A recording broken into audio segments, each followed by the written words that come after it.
Bapak pemirsa, senang sekali rasanya Nusa Tenggara Timur hari ini kembali hadir ke hadapan Anda. Ya, sejumlah informasi menarik dan teraktual dari berbagai daerah di Nusa Tenggara Timur telah kami siapkan untuk Anda. Dan mengawali perjumpaan kita, inilah cuplikan berita utama hari ini. Badan Intelijen Negara bekerja sama dengan berbagai pihak gencarkan vaksinasi booster jelang mudik Lebaran. Dinas Pemberdayaan Perempuan dan Perlindungan Anak Provinsi NTT berharap Undang-Undang TPKS mampu menekan angka kekerasan seksual. Perempuan kepala keluarga korban banjir bandang di Kabupaten Lembata hingga saat ini belum mendapatkan bantuan perumahan dan masih tinggal di lokasi pengungsian.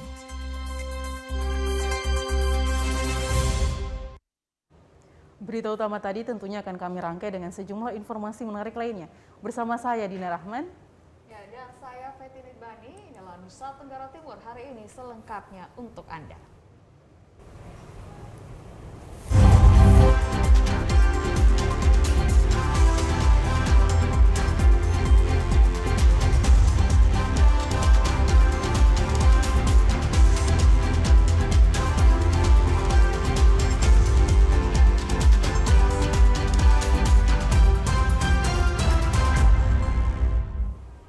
Pemirsa, mari kita awali berita pertama.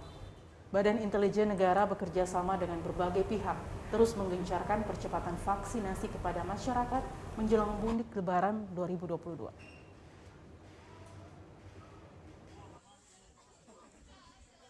Sebagai salah satu upaya membentuk kekebalan komunal atau herd immunity menjelang periode mudik Lebaran 2022, Badan Intelijen Negara gencar melakukan percepatan vaksinasi dengan menyasar lingkungan kampus.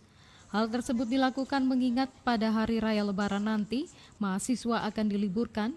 Dengan demikian yang melakukan mudik tidak hanya mereka yang beragama Muslim, tetapi non-Muslim pun akan ikut dalam periode mudik kali ini. Bahkan pemerintah melalui Satgas COVID-19 telah menerbitkan Surat Edaran Nomor 16 Tahun 2022 tentang perjalanan orang dalam negeri pada masa pandemi. Surat edaran tersebut sebagai tindak lanjut dari arahan Presiden Joko Widodo bahwa masyarakat yang sudah booster boleh mudik. Dengan demikian, Binda Nusa Tenggara Timur bekerja sama dengan kampus UPG 45 melaksanakan vaksin booster bagi mahasiswa dan juga dosen. Melakukan percepatan vaksinasi karena kan sudah ada surat edaran per 2 April untuk yang melakukan mudik itu yang menggunakan transportasi udara harus melaksanakan booster ya, jadi vaksinasi dosis 3. Maka kalau itu tidak dilengkapi, nah ini kesulitan. Walaupun memang di sini kita mayoritas Nasrani, yang mana tahu ada pergi ke luar dari NTT, nah itu suatu persyaratan. Ketua Yayasan UPG 45 Samuel Haning menegaskan, selain syarat untuk mudik, pihaknya juga membuat kebijakan secara internal bahwa mahasiswa dan dosen yang akan melaksanakan perkuliahan tatap muka wajib sudah menerima vaksin dosis ketiga atau booster. Ke depan, ya kami akan melakukan tertib bahwa yang mengikuti perkuliahan tatap muka minimalnya udah 3. Ya, bukan itu saja, dosen pun kalau tidak 3 kali, maka dengan sendirinya kita menghentikan untuk melakukan proses belajar mengajar. Kita tertib. Ya. Dari Kota Kupang, Yongki Malelak, TVRI NTT. Saudara, sebagai upaya memerangi penyebaran COVID-19 serta memperlancar program serbuan vaksinasi yang dicanangkan pemerintah, Lapas Kelas 2B Atambua melaksanakan vaksinasi dosis ketiga bagi warga binaan. Dengan menjalankan vaksinasi ini, diharapkan seluruh warga binaan terhindar dari bahaya COVID-19. Lapas Kelas 2B Atambua dalam upaya memerangi penyebaran COVID-19 terus melancarkan aksi serbuan vaksinasi bagi seluruh warga binaannya. Hal ini dilakukan agar tercapainya herd immunity bagi seluruh warga binaan maupun petugas lapas. Hal ini terlihat dengan adanya pelaksanaan vaksinasi bagi 64 warga binaan untuk dosis ketiga. Pelaksanaan vaksinasi ini juga diberikan bagi 20 pegawai lapas Atambua. Dalam pelaksanaan dosis tahap ketiga, warga binaan sangat antusias mulai dari screening, pemeriksaan darah hingga penyuntikan vaksin ke tubuh. Dengan dilaksanakannya vaksinasi kepada warga binaan sebagai bentuk pencegahan dari bahan COVID-19, serta peran lapas dalam upaya mendukung pemerintah dalam usaha percepatan vaksinasi bagi seluruh lapisan masyarakat. Demi memperlancar pelaksanaan vaksinasi ini, pihak lapas pun selalu berkoordinasi dengan pemerintah daerah Kabupaten Belu serta Dinas Kesehatan maupun Puskesmas Atambua Selatan, dengan harapan seluruh warga binaan di Lapas Atambua dapat menerima vaksin COVID-19. Pihak Lapas Atambua berharap kepada warga binaan yang telah menjalani vaksinasi untuk tetap menjaga kesehatan serta menerapkan protokol kesehatan dalam setiap aktivitas di lingkup Lapas Atambua. Vaksinasi tahap ketiga, booster gelombang kedua yang bekerja sama dengan UPPD Puskesmas Atambua Selatan, di mana pada saat ini bukan hanya warga binaan dan pegawai yang melaksanakan vaksin tahap 3, vaksin booster, namun ada beberapa dari masyarakat sekitar lapas yang ikut vaksin di lapas ini. Dinas Kesehatan Kabupaten Belu terus memberikan pelayanan bagi warga binaan sehingga vaksinasi yang dilakukan ini sangat berguna demi meningkatkan imunitas tubuh untuk mencegah penularan COVID-19. Selain itu, Dinas Kesehatan juga berterima kasih kepada pihak lapas yang telah memprioritaskan warga binaan sehingga bisa mendapat jatah vaksin, baik itu dosis 1 hingga dosis ketiga. Sendiri ini kan ada sasaran kita yang berusia 18 tahun ke atas, warga binaan kita usia 18 tahun ke atas yang merupakan sasaran dari pemberian vaksinasi lanjutan. Sehingga kan tidak mungkin teman-teman dari lapas kalau membawanya keluar akan sulit. Sehingga bagaimana kita mendekatkan pelayanan kepada warga binaan di sini. Dari Kabupaten Belu, Andri Witak, TVRI NTT melaporkan. Sementara itu, pemirsa, vaksinasi anak dosis kedua di Kabupaten Kupang dalam minggu ini berjalan sesuai dengan yang direncanakan. Hampir semua puskesmas di Kabupaten Kupang langsung turun ke sekolah dan melakukan vaksinasi kedua. Dalam pelaksanaan vaksinasi ini, tenaga kesehatan sekaligus melakukan deteksi dini tumbuh kembang atau DDTK anak.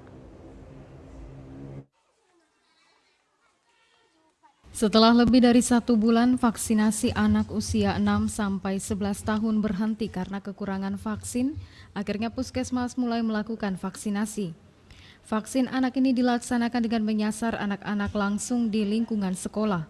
Seperti pantauan TVRI NTT, vaksin anak dosis kedua di Kabupaten Kupang dalam minggu ini berjalan sesuai dengan yang direncanakan setelah vaksin jenis Sinovac didistribusikan ke Kabupaten Kupang dan kemudian ke puskesmas. Hampir semua puskesmas di kabupaten langsung turun ke lokasi dan melakukan vaksin kedua.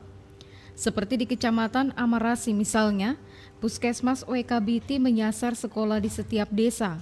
Untuk desa yang memiliki sekolah lebih dari 1, maka tenaga kesehatan dibagi dalam beberapa tim. Seperti di SD Advent Oebitfai, Desa Oenoni 1, Kecamatan Amarasi, dalam pelaksanaan vaksin dosis kedua ini juga anak-anak yang disasar mendapatkan pemeriksaan deteksi dini tumbuh kembang atau DDTK anak. Adapun yang diperiksa adalah berat badan, tinggi badan, kebersihan kuku, mata, dan gigi. Kepala Sekolah SD Advent Oebitfai, Mary M. Bureran, menyampaikan terima kasih kepada pihak Puskesmas OEKBT, Binda Nusa Tenggara Timur, dan TNI dari Koramil Amarasi karena telah berkolaborasi dengan melakukan vaksin bagi anak-anak SD ini. Dan setelah vaksin dosis pertama, kemudian menyusul vaksin dosis kedua dengan menyasar 90 anak langsung di lingkungan sekolah. Berterima kasih kepada petugas yang telah melaksanakan vaksin di sekolah kami, di mana jumlah siswa kami ada 96 siswa. Dan dalam pelaksanaan vaksin pertama sudah selesai dan hari ini vaksin kedua, dan pada vaksin pertama itu setelah vaksin anak-anak memang ada yang ya sakit tapi ada yang tidak, tapi sampai saat ini mereka tetap sehat. Dalam pelaksanaan vaksin anak dosis kedua yang dibarengi dengan pemeriksaan DDTK anak, baru 37 anak berhasil divaksin dosis kedua dengan rincian 36 vaksin dosis kedua dan 1 orang dosis pertama. Dari Kabupaten Kupang, Krispoto, TVRI NTT. Kita beralih ke informasi lain. Undang-Undang Tindak Pidana Kekerasan Seksual atau RUU TPKS telah disahkan pada tanggal 12 April 2022. Menyikapi kehadiran undang-undang tersebut, Kepala Bidang Perlindungan Hak Perempuan, Dinas Pemberdayaan Perempuan dan Perlindungan Anak Provinsi Nusa Tenggara Timur, Margarita Bukan, berharap undang-undang ini mampu menekan jumlah kekerasan terhadap perempuan yang tiap tahun terus meningkat. Kekerasan terhadap perempuan dan anak, khususnya kekerasan seksual yang terus mengalami kenaikan, membutuhkan langkah preventif untuk mampu menekan jumlah angka kekerasan di Provinsi NTT dan Kota Kupang khususnya, juga tidak terlepas dengan problematika kekerasan, sehingga dengan adanya undang-undang ini dapat menjadi proteksi terhadap perempuan dan anak. Diharapkan bahwa tidak hanya di kalangan penegak hukum, tetapi semua lapisan masyarakat, baik tokoh adat, pemimpin agama, dan organisasi-organisasi pendukung untuk bahu-membahu meminimalisir kekerasan terhadap perempuan dan anak.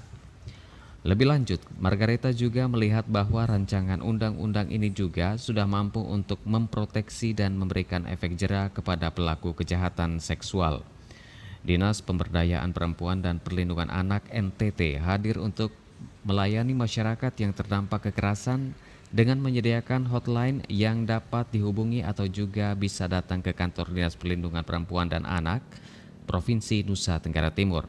Dengan adanya rancangan undang-undang TPKS itu dengan sendirinya bahwa semua aturan-aturan itu sudah ada. Bagaimana ketika terjadi kekerasan seksual, apa yang kita lakukan. Dan dalam hal ini juga bukan saja tugas pemerintah, tetapi juga melibatkan tokoh masyarakat, kemudian tokoh agama, dan juga organisasi yang mendukung untuk meminimalisir angka kekerasan terhadap perempuan dan anak. Simon Padang, Fauzan Rabani, TVRI NTT. Kanker tipe B rencananya akan segera dibangun di Desa Oemat Nunu, Kabupaten Kupang untuk mendekatkan layanan kesehatan kanker bagi masyarakat NTT yang membutuhkan. Penyakit kanker merupakan penyebab kematian nomor 1 di dunia. Meskipun tidak menular tetapi dapat menyebabkan kematian. Indonesia menempati urutan ke-8 angka penyakit kanker di Asia Tenggara. Sementara prevalensi di Indonesia menunjukkan peningkatan dari 1,4 per 1000 penduduk pada 2013 menjadi 1,79 per 1000 penduduk pada tahun 2018. Data dari Dinas Kesehatan Provinsi Nusa Tenggara Timur menyebutkan hasil inspeksi visual terhadap perempuan usia 30-50 tahun pada tahun 2018 menunjukkan IVA positif 3,2%, dicurigai kanker 0,9%, tumor dan benjolan 0,2% dari populasi 2.364 orang. Sementara 2019 IVA positif 3,1%, dicurigai kanker 0,3%, tumor benjolan 0,2% dari populasi 50.055 orang. Data ini menunjukkan bahwa sebagian kecil populasi berpotensi kanker yang dapat dideteksi untuk ditangani, sementara sebagian besar tidak dapat dideteksi, sehingga menyerupai sebuah fenomena gunung es.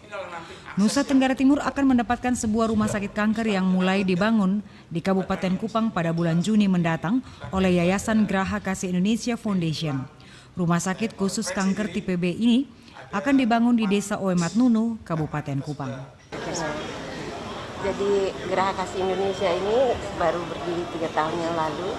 Kami benar-benar membentuk Graha Kasih dengan misi kita ingin sekali membantu masyarakat di NTT khususnya yang berpenyakit kanker. Karena saya sendiri survivor dari kanker dan 3 saudara saya meninggal dunia karena kanker. Itulah yang membuat kami ingin membangun Graha Kasih Indonesia untuk langsung kita bisa melayani masyarakat di NTT karena kami merasa bahwa pengobatan kanker sangat mahal. dia tidak berpenyakit, dia kanker bukan menular, dia nomor 1 pembunuh di dunia. Jadi itulah yang kami pikir dengan kehadiran kami di Timor, khususnya di Kabupaten Kupang, bisa membantu banyak orang yang menderita kanker. Apalagi kalau kita melihat bahwa penyakit kanker ini adalah penyakit yang berbahaya, yang juga membutuhkan pelayanan dalam hal ini untuk pengobatannya cukup mahal. Dan karena itu, ya tadi saya dengan Ibu Ketua Yayasan, kami mencoba berbicara bahwa dengan adanya membangun rumah sakit ini, tentu memberikan pelayanan kepada semua masyarakat yang ada di Kabupaten Kupang maupun NTT.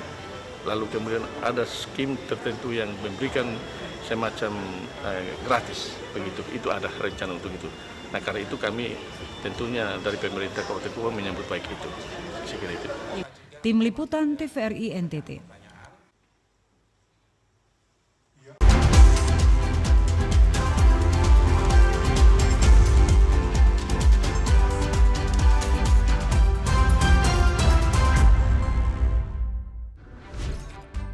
Halo semuanya, aku Modi, maskot TV Digital Indonesia. Aku akan membantu semua orang menuju migrasi TV digital.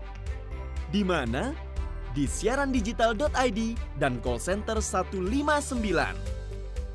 Ayo semuanya, dukung migrasi TV digital. Bersih gambarnya, jernih suaranya, dan canggih teknologinya.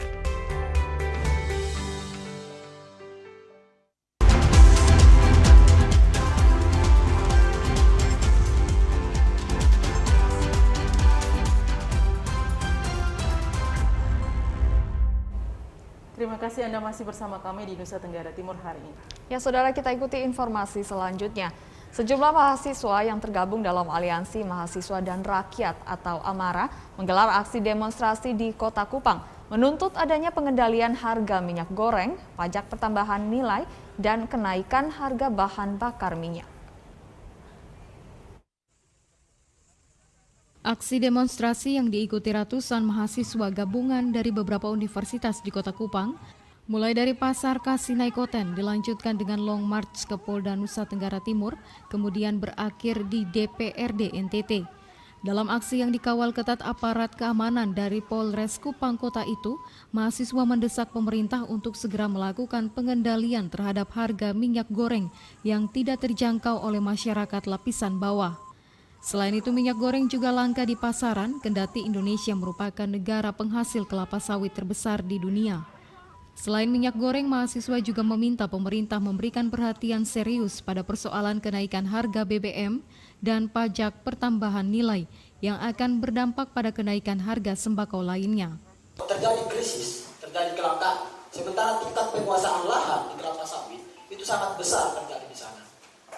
Tapi anehnya terjadi kelangkaan di Indonesia. Ini yang perlu dijawab secara rinci oleh pemerintahan ini. Kemudian belum lagi ditambah dengan rencana kenaikan tarif listrik, kemudian LPG juga yang sudah naik.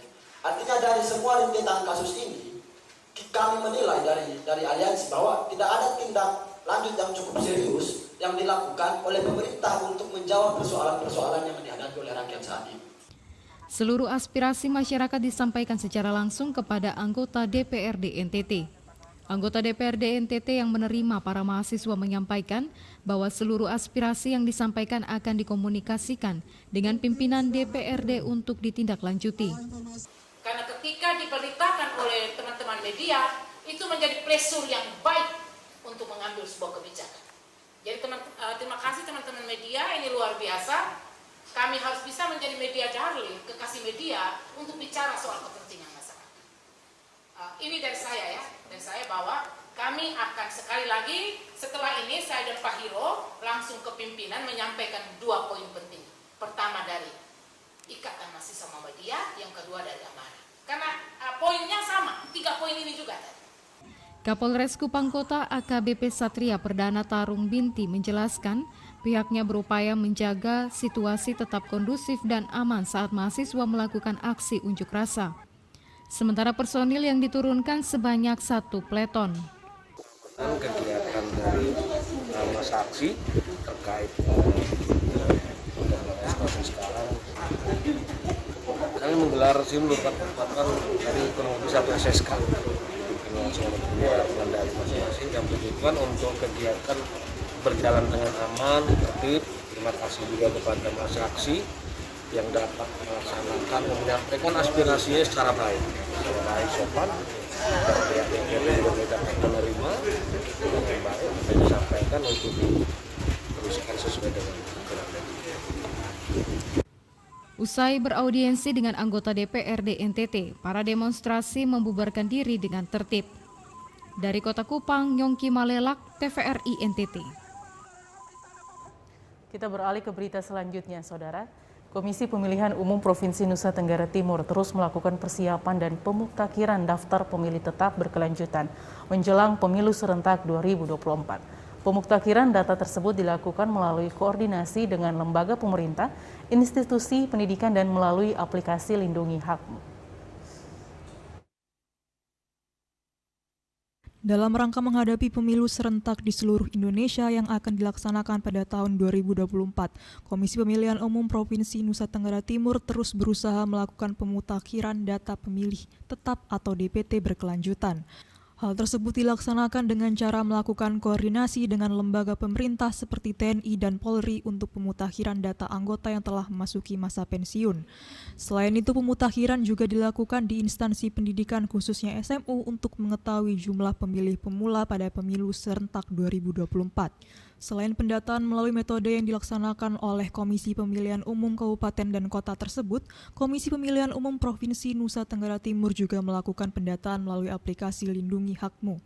Aplikasi yang diluncurkan oleh Komisi Pemilihan Umum Pusat pada akhir tahun 2021 ini memungkinkan setiap warga negara Indonesia yang mempunyai hak pilih dapat mengetahui apakah mereka sudah terdaftar sebagai calon pemilih pada pemilu 2024. Apabila belum terdaftar, maka calon pemilih bisa mendaftar secara mandiri melalui aplikasi tersebut. Ketua Komisi Pemilihan Umum Provinsi Nusa Tenggara Timur Thomas Dohu menyampaikan bahwa hingga bulan April 2022 telah terdaftar 3.487.585 pemilih dalam DPT yang tersebar di 21 kabupaten, 1 kota, 311 kecamatan, 3.026 desa, dan 327 kecamatan. Jumlah tersebut akan selalu diperbarui setiap 6 bulan hingga pelaksanaan pemilu serentak 2024. Kita masih menunggu arahan lebih lanjut hasil pelantikan hari ini. Tetapi dalam rangka Pemilu 2024, KPU Provinsi NTT selalu melakukan pembenahan, melakukan koordinasi, melakukan penguatan kelembagaan. Salah satu yang utama itu adalah memastikan bahwa KPU sudah siap, baik itu provinsi maupun 22 kabupaten kota di lingkup Provinsi NTT untuk melaksanakan Pemilu 2024. Komisi Pemilihan Umum Provinsi Nusa Tenggara Timur memastikan bahwa pihaknya sudah siap untuk melaksanakan pemilu serentak 2024. Thomas Dohu menambahkan, kerjasama dan koordinasi dari semua pihak baik dari lembaga pemerintah dan masyarakat khususnya warga Nusa Tenggara Timur sangat diharapkan demi terciptanya kelancaran dan kesuksesan pesta demokrasi terbesar di Indonesia ini. Tim Liputan TVRI NTT. Saudara almarhum Jagur Stefanus resmi diberhentikan dari jabatannya sebagai Wakil Bupati Jabar 2024. Rai Timur itu disampaikan melalui rapat paripurna anggota DPRD. Ketua DPRD Kabupaten Manggarai Timur Heremias Dupa mengatakan paripurna tersebut dilakukan sesuai ketentuan pasal 79 Undang-Undang Nomor 23 Tahun 2014 tentang pemerintah daerah yang menyatakan pemberhentian kepala daerah dan wakil kepala daerah diumumkan pimpinan DPRD dalam rapat paripurna dan diusulkan oleh pimpinan DPRD kepada menteri melalui gubernur untuk mendapatkan penetapan pemberhentian. Sedangkan mekanisme selanjutnya akan diatur sesuai dengan ketentuan Undang-Undang Nomor 23 Tahun 2014 dan Peraturan Pemerintah Nomor 12 Tahun 2018. Paripurna ini adalah paripurna istimewa. Paripurna istimewa yaitu pengumuman pemberhentian wakil Bupati Manggarai Timur Bapak Dr. Andus Jagur Stefanus. Kenapa ini penting dilakukan paripurna itu sesuai dengan regulasi Undang-Undang 23 tahun 2014 di pasal 78 pasal 19 bahwa bupati dan wakil bupati diberhentikan dari jabatannya jika bisa karena meninggal dunia, mengundurkan diri. Terkait dengan proses pergantian itu, kalau kita melihat ketentuan regulasinya itu sangat tergantung pada partai pengusung. Partai pengusung aset itu ada di PAN, PBB, dan PKS. Dari Kabupaten Manggarai Timur, Paulus Tengko, TVRI NTT. Pemirsa, Kementerian PUPR telah menyerahkan kunci rumah untuk penyintas banjir bandang yang akan menempati pemukiman Waisesa dan Tanah Merah di Kabupaten Lembata.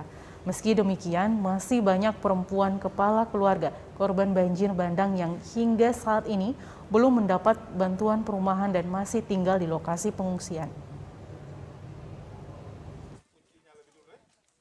Masalah penanganan pengungsi korban banjir bandang pada April 2021 lalu belum sepenuhnya tuntas, meski pemerintah melalui Kementerian PUPR telah menyerahkan kunci rumah yang dibangun untuk para penyintas di pemukiman Waisesa dan Tanah Merah. Fasilitator Perempuan Kepala Keluarga atau PK Lembata, Bernadette Deram mengatakan, hingga saat ini masih banyak perempuan kepala keluarga yang belum mendapatkan bantuan rumah. Saat ini mereka masih bertahan di pondok-pondok pengungsian di areal perkebunan Parek dan Walang, Kecamatan Ile Ape.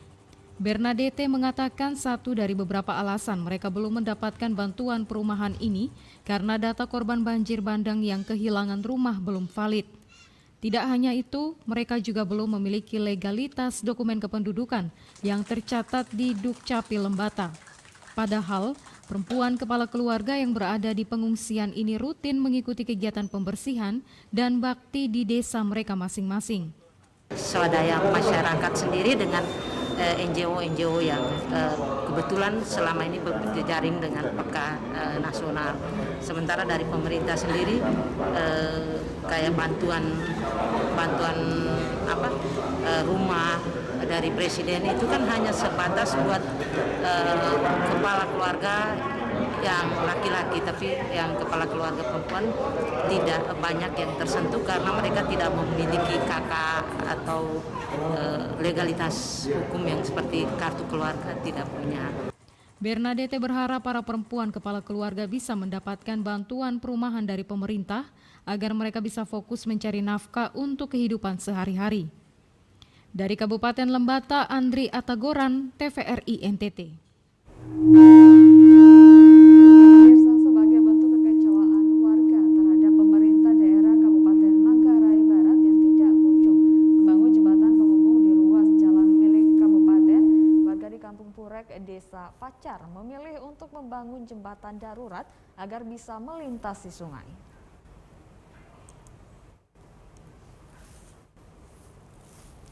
Inilah upaya yang dilakukan warga di Kampung Purek, Kecamatan Pacar, Kabupaten Manggarai Barat yang membangun jembatan darurat agar bisa melintasi sungai yang selama ini menjadi hambatan warga untuk mengakses jalan yang menghubungkan antara kota dan desa.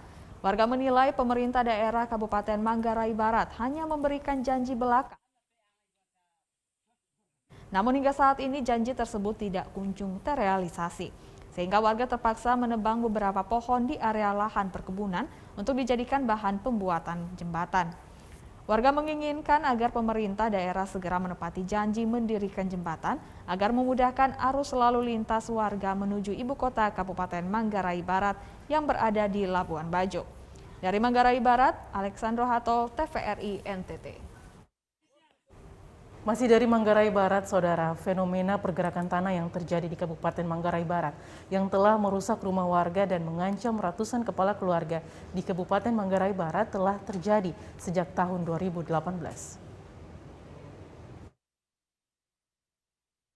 Kepala Badan Penanggulangan Bencana Daerah Kabupaten Manggarai Barat, Ovan Adu, mengatakan fenomena pergerakan tanah yang terjadi di Kampung Waimunting dan Dange, Desa Nampar Mancing, Kecamatan Sanonggoan, telah terjadi sejak tahun 2018 lalu. Namun pergerakan tanah yang terjadi dalam skala yang kecil sehingga tidak begitu terdampak terhadap bangunan rumah warga. Di tahun 2022 ini dengan tingginya intensitas hujan yang terjadi, diduga mengakibatkan pergerakan tanah yang besar dan berujung pada kerusakan rumah warga dan ratusan kepala keluarga terancam akibat fenomena langka ini. Kejadian ini ada sejak tahun 2016-17 ada, tapi skalanya kecil. Ada pergeseran biasa dan masyarakat menganggap itu sebagai tanah-tanah alam biasa. Dan tahun ini memang karena curah hujan cukup tinggi dan bersamaan di seluruh negeri barat ini, di tempat ini, sehingga sudah ada pergeseran tanah yang menyebabkan kerusakan bangunan rumah masyarakat yang ada di sini.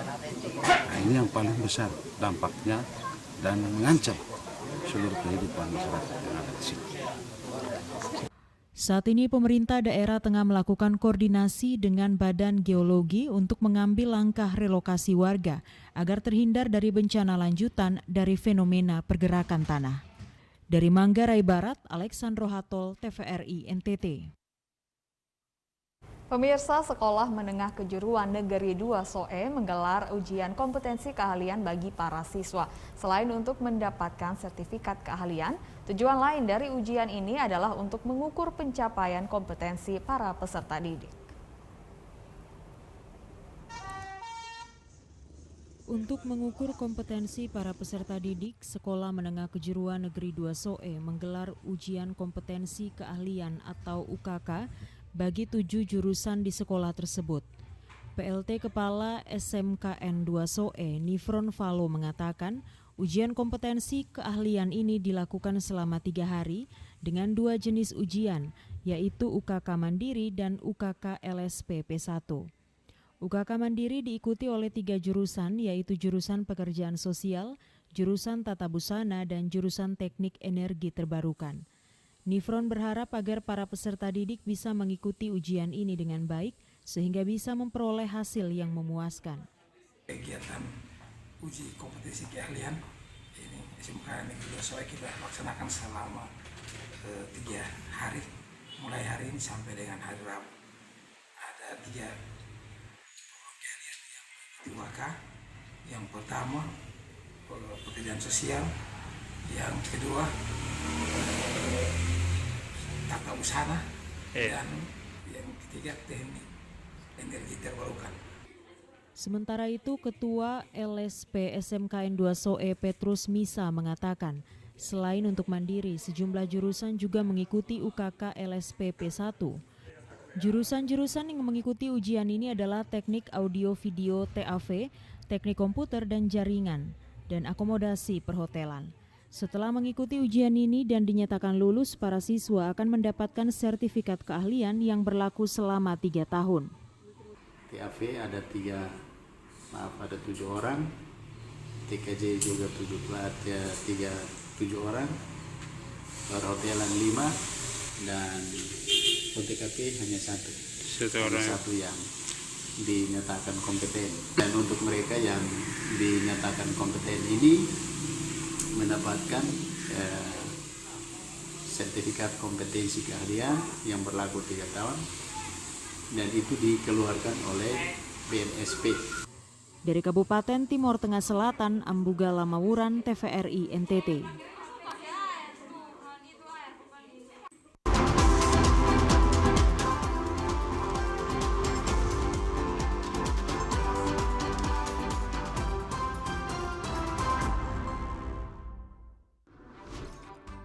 Halo semuanya, aku Modi, maskot TV Digital Indonesia. Aku akan membantu semua orang menuju migrasi TV digital. Di mana? Di siarandigital.id dan call center 159. Ayo semuanya, dukung migrasi TV digital.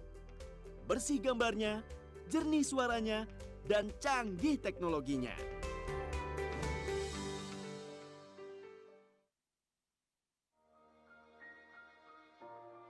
COVID-19. 2 tahun sudah kita hidup berdampingan, meninggalkan bekas bagi orang-orang yang keluarganya diajak pergi menghadap Sang Pencipta.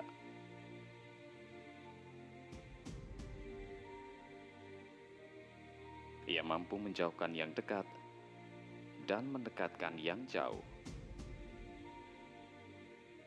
Sampai kapan kita terus menyalahkan COVID? Berhenti terpuruk dalam keadaan yang membelenggu.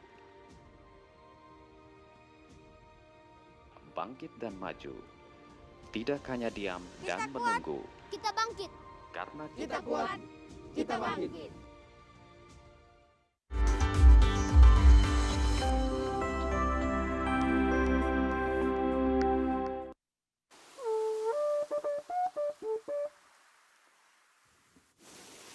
Ternyata enak juga jalan-jalan di pantai begini ya. Ini berbeda jalan-jalan karena lu ajak. Ketemu jalan baru lihat dia pasir putih, dia air yang jernih.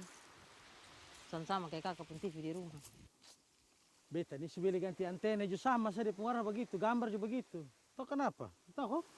Makanya kakak ganti sudah di TV digital. Hah? Caranya? Kakak tinggal beli dia punya shutter box, terus kakak pasang. Jadi dia punya gambar itu lebih jernih. Nonton Tantan pakai itu su. Aduh, mau beli. Beta uang sonara nah. Serah kakak saya.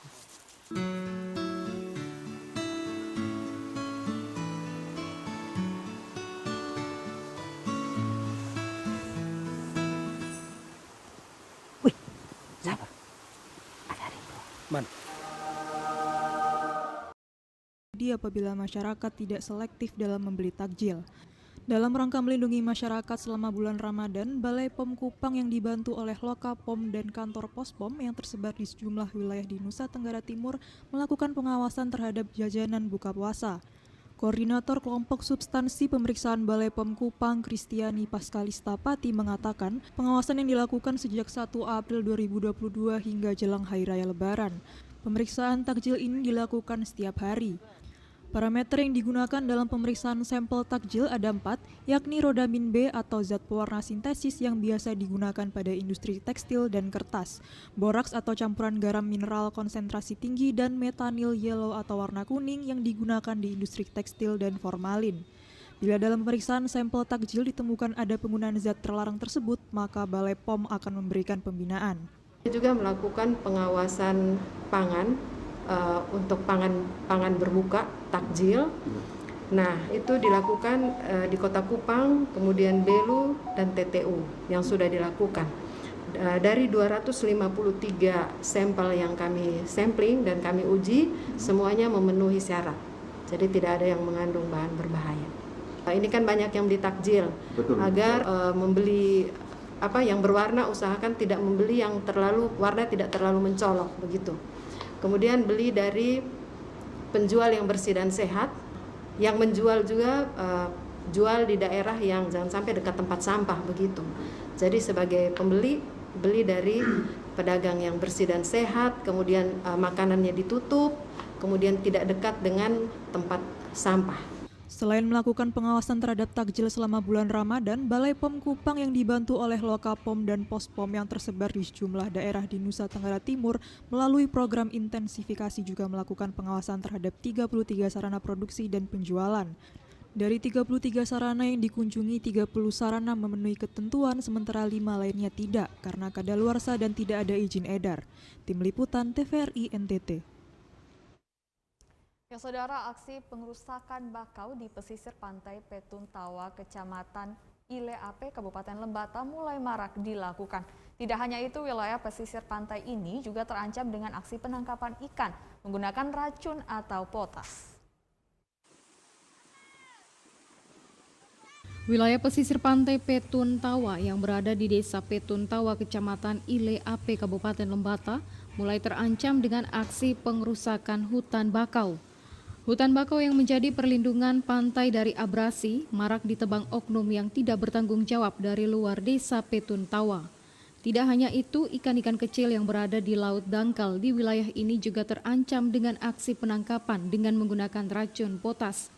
Padahal wilayah pesisir pantai ini merupakan zona inti yang harus dilindungi dari akses pengerusakan dan penangkapan ikan dengan cara yang tidak bertanggung jawab. Kepala Desa Petun Tawa, Wilhelmus Tulada Langodai, mengatakan pemerintah desa dalam waktu dekat akan merancang produk hukum desa berupa perdes terkait perlindungan kawasan pesisir pantai. Menurut Wilhelmus, program pengawasan oleh petugas dan lembaga adat bisa menghentikan aksi pengrusakan yang masif terjadi di wilayah laut. Untuk penangkapan ikan dengan pembuangan potas itu terjadi hampir setiap bulan yang mana meting itu surut. Itu sering terjadi. Lalu untuk penebangan mangrove itu hampir dia punya kasus masalahnya sama. Jadi kebetulan kita di hamparan hutan mangrove cukup padat. Nanti kita buatkan dalam program semacam perdes untuk mengikat menjadi sistem pengawasan yang lebih ketat lagi. Pemerintah desa juga difasilitasi LSM Barakat mulai membentuk lembaga adat yang mempunyai wewenang pengawasan pantai dengan menghidupkan kembali tradisi muro di desa ini. Dari Kabupaten Lembata, Andri Atagoran, TVRI NTT. Dari Kabupaten Lembata kita beranjak ke Kabupaten Belu, Saudara. Pertanian hortikultura di Kabupaten Belu saat ini tengah berkembang pesat. Salah satunya di Desa Davala, Kecamatan Tasifeto Timur. Salah satu komoditi unggulan yang mendapat hasil sukses yakni pada pertanian jagung yang mencapai 60 ton dalam sekali panen. Masyarakat di Desa Davala, Kecamatan Tasifeto Timur saat ini tengah mengembangkan sektor pertanian hortikultura yang sangat berdampak pada kehidupan ekonomi masyarakat. Desa Davala yang saat ini terkenal dengan komoditi utama yakni tomat terus mengembangkan pertanian hortikultura, salah satunya jagung yang menjadi bahan kebutuhan pokok hampir sebagian masyarakat di Kabupaten Belu. Untuk itu, masyarakat di Desa Davala melalui kelompok tani mulai mengusahakan pertanian jagung di lahan seluas 4 hektar. Lahan ini sebelumnya merupakan lahan tidur yang kemudian dikelola menjadi lahan pertanian jagung. Selama masa pengerjaan kurang lebih 3 bulan, kelompok tani di Desa Davala turut dibantu oleh pemerintah desa untuk pemberian modal serta pengembangan sumber daya manusia. Untuk ketersediaan bibit, pendampingan serta pengendalian hama, pemerintah desa menggandeng pihak sinergi dengan Pertiwi sehingga perkembangan jagung dapat memberikan hasil yang baik. Untuk bibit jagung yang digunakan adalah jenis hibrida F1 yang sangat cocok dengan kondisi tanah dan keadaan sekitar. Selama kurang lebih masa tanam selama 3 bulan, jagung pun telah siap untuk dipanen. Pada panen raya kali ini diikuti oleh Bupati dan Wakil Bupati Belu yang melakukan panen simbolis bersama masyarakat dan kelompok tani. Atas kerja keras ini, pemerintah Kabupaten Belu memberikan apresiasi terhadap kerja keras masyarakat di Desa Davala untuk meningkatkan kualitas hidup melalui pertanian hortikultura, selain tomat yang saat ini menjadi komoditas utama. Hasil panen ini diperkirakan akan mencapai hasil sebanyak 60 ton. Dari hasil ini nantinya akan dibagi secara merata bersama kelompok tani demi untuk memenuhi keperluan rumah tangga.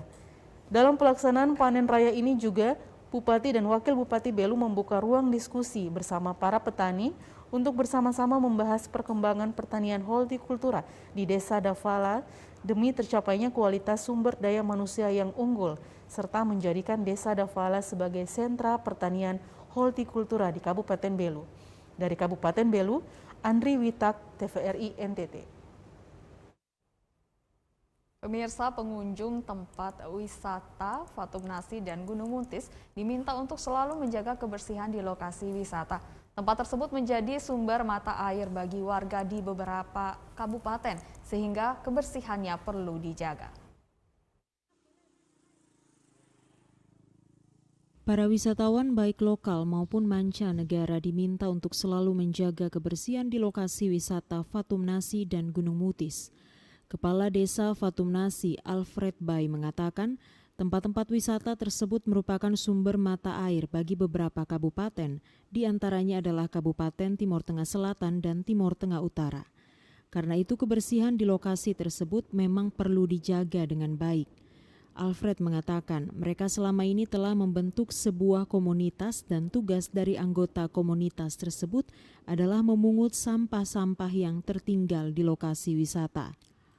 Agar kebersihan di lokasi wisata bisa terjaga dengan baik, maka para pengunjung bisa mengantongi sendiri sampah-sampah yang mereka hasilkan dan membuangnya pada tempat sampah yang telah disiapkan oleh pemerintah desa. Mengontrol di dalam hutan ini untuk memberikan informasi juga kepada pengunjung untuk tidak boleh buang sampah di sembarang tempat karena semua sumber mata air itu ada di sini. Dia mengalir ke Kupang, ke Soe, ke PPU dengan Belu. Nah, jadi itu semua sumber mata air kan ada di sini. Nah, kalau ketika kita membuang sampah tidak pada tempatnya, maka yang kena adalah kami juga sebagai pemerintah desa dan juga masyarakat. Kepala Desa Fatumnasi Alfred Bay meminta agar setiap pengunjung Fatumnasi dan Gunung Mutis harus menjaga kebersihan di tempat wisata tersebut. Selain sebagai tempat wisata, tempat-tempat tersebut adalah warisan leluhur dan sumber mata air sehingga perlu dijaga dengan baik.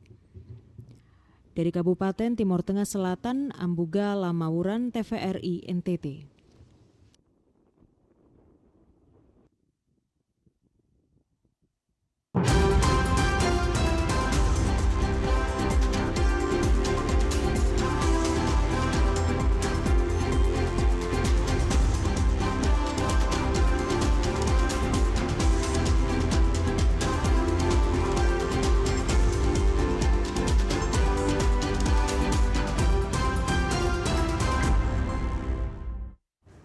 Dan pemirsa, informasi tadi sekaligus mengakhiri perjumpaan kita pada petang hari ini. Mari tetap melindungi diri, keluarga dan negeri ini dari bahaya COVID-19 dengan tetap komitmen menerapkan protokol kesehatan sesuai anjuran pemerintah kapanpun dan dimanapun. Ya, pemirsa, mari beralih ke TV digital untuk kualitas yang lebih baik. Terus saksikan Nusa Tenggara Timur hari ini yang memberikan informasi yang santun, lugas, dan berimbang hanya di TVRI NTT, media pemersatu bangsa. Kami menanti kritik dan saran Anda yang dapat disampaikan melalui scan barcode yang ada di layar TV Anda. Akhir kata, saya Feti Midbani. Dan saya Dina Rahman mewakili seluruh kerabat kerja yang bertugas mengucapkan terima kasih dan sampai jumpa.